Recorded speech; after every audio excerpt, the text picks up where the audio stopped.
Hi, I'm Suzan Brinker, Principal and Lead Strategist at Viv Higher Ed. I made a video last week about strength-based management in the workplace, and as I was just driving to a lunch, which I'm a little bit early for, I thought I would make another video and follow up with some thoughts about emotions in the workplace. There's a traditional view that emotions really don't have any positive utility at work, and that we're supposed to deal with them in an invisible way. We're not supposed to let emotions influence how we act at work. At Viv, we're taking a slightly different approach because we believe that when you can be transparent about your emotions, you can actually lean into them and use them to create positive outcomes and growth for the whole team and for, in our case, our clients as well. So one concrete example was that recently Audra, our marketing manager and team lead, who is amazing, felt a little bit frustrated with some feedback that she received from me about a deliverable.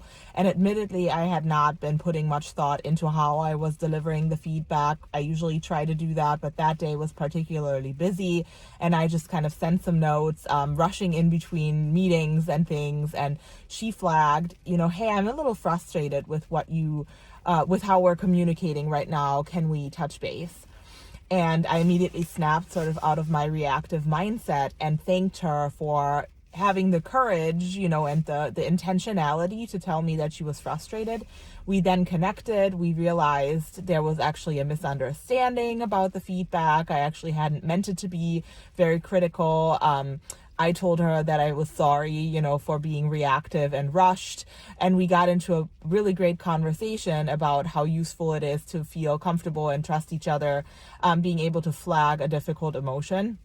And so there are things like, anger, sadness, overwhelm, jealousy, frustration that, yes, they can be very negative, but they are probably more negative if people communicate them in a passive aggressive way and leave everybody guessing about what's going on. But when you apply radical candor, I love that phrase. I've listened to the podcast twice, highly recommend it.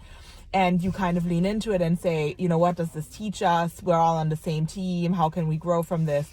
It's a completely different conversation, and it can be very, very healthy.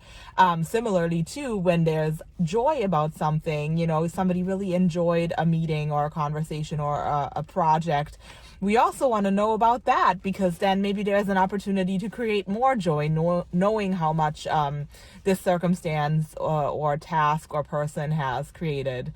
And that's just a follow-up to my strength-based management thoughts that I shared previously, and I hope it's helpful. I would love to hear from you how you handle emotions in the workplace, and if you feel that your team empowers you and each other to lead with emotion and intentionality.